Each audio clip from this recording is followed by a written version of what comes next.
Hello student, welcome to Mother Swag Inter College online classes. Good morning to all of you student. Today we are going to start English prose. In English prose I will teach you again lesson 5 part 2nd. The chapter name is Torch Bearer, written by W.M. Raiban.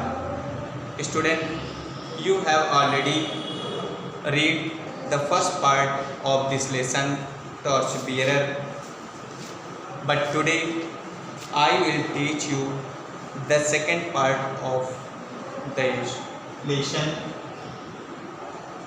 Student, you have already read some paragraph of this lesson, Torch Bearer, second part.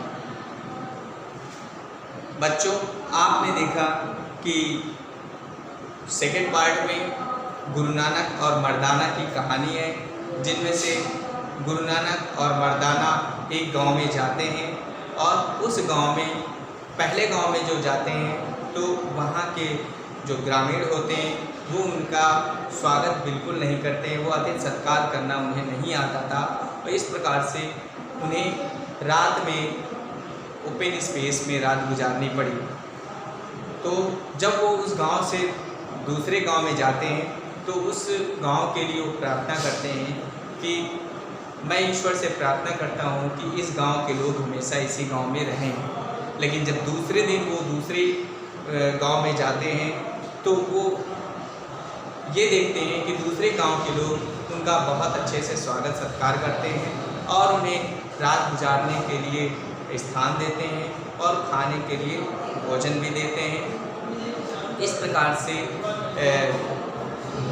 जब उस गांव को अगले दिन वो छोड़ते हैं तो प्रातःकाल गुरु नानक की प्रार्थना करते हैं कि इस गांव के लोग पूरे देश में फैल जाएं। ऐसा कहकर मर्दाना को सुनने के मर्दाना इस बात को सुन करके बड़े परेशान होते हैं कि उन्होंने जिन लोगों ने हमारे साथ में अच्छा व्यवहार किया उनके लिए गुरु नानक जी ने प्रार्थना किया कि ये लोग फैल जाएं और जिन लोगों ने हमारे साथ में बुरा बर्ताव किया उन लोगों को ये कहा कि ये एक ही इसी गांव में रहें। लेकिन गुरु नानक की थिंकिंग ये थी कि जो दूसरे गांव के लोग थे वो इसलिए हर जगह फैल जाए क्योंकि उनके अंदर एक ऐसी क्वालिटी थी, ऐसे गुण था कि उस गुण को वो दूसरी जगह भी बिखेर सके। तो बच्चों, इस तरीके से हम ये सेकेंड पार्ट का 3 पैराग्राफ इसमें हो चुके थे। उसी के आगे हम नेक्स्ट पैराग्राफ का अध्ययन करेंगे। Now I will recite the paragraph.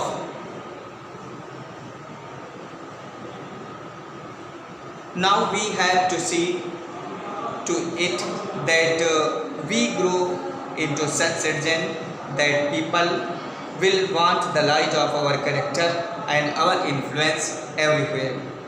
We do not wish to have the sort of character that will make people want us to stay in one place and not mix with the others. If we are to be good citizen, we will able to serve their country. We must be carrying light with us wherever we go and not darkness. Our influence on other must be good for good and not for bad.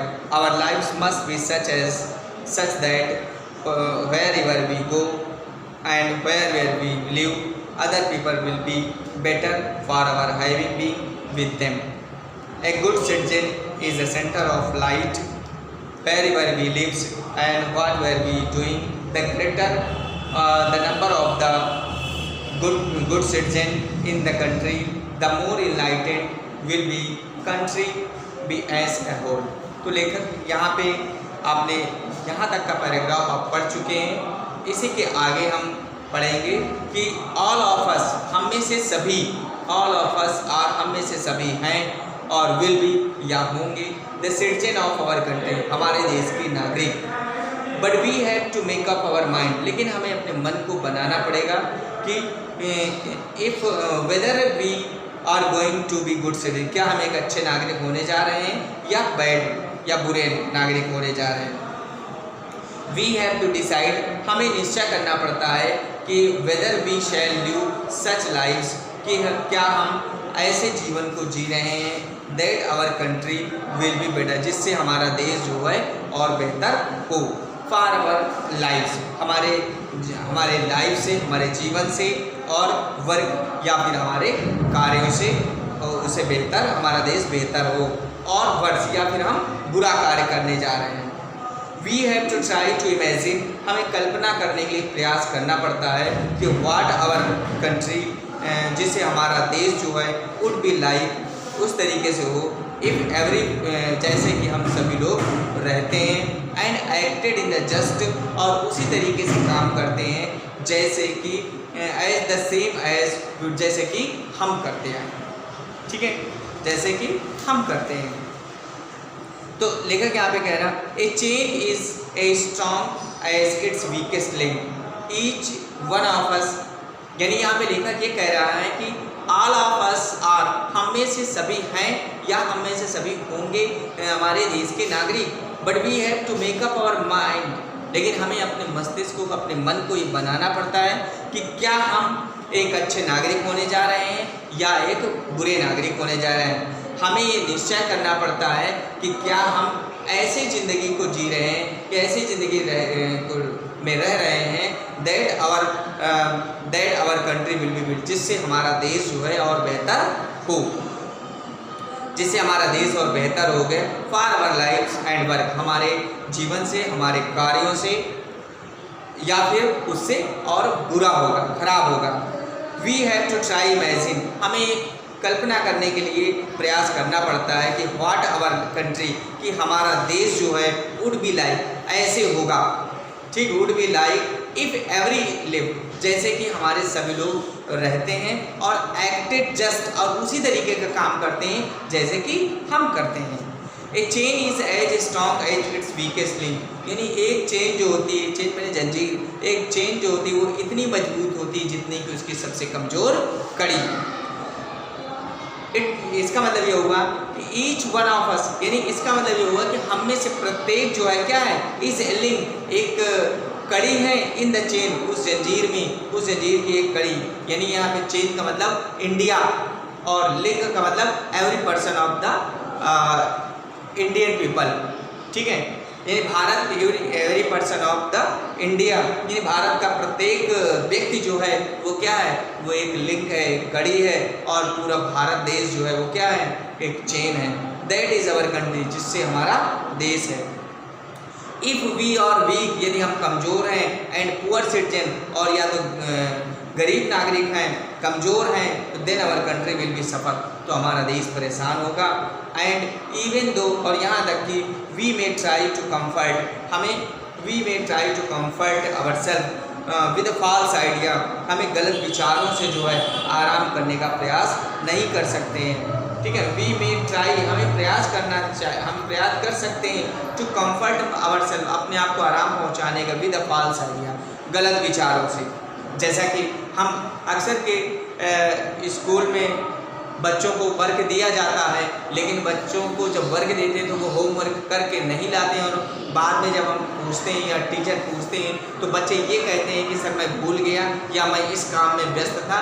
इस तरीके से वो हमें गलत विचार बता करके अपने आप को बचने का तो प्रयास करते हैं। बस लेखक यहाँ पे वही कह रहा है कि हम अपने आप को आराम पहुँचाने के लिए हम गलत विचारों के माध्यम से अपने आप को गलत विचारों के माध्यम से अपने आप को आराम पहुँचाने का प्रयास तो कर सकते हैं। That it does not make any difference, जिनमें किसी प्रकार की कोई भिन्नता नहीं है कि व्हाट वन पर्सन डज, कि एक व्यक्ति क्या करता है, जो एक व्यक्ति करता है इन सच लार्ज कंट्री, इतने बड़े देश में, वेयर सो मेनी पीपल, जहाँ पे बहुत सारे लोग रहते हैं। यानी कहने का मतलब है कि इतने बड़े देश में अगर कोई एक व्यक्ति देश के लिए करता है तो उससे उसका कोई फर्क नहीं पड़ता है, यहाँ तक कि उसे हर व्यक्ति को वैसे करना चाहिए जैसा कि सब कर, जैसे वो कि एक व्यक्ति करते हैं वैसे सबको करना चाहिए।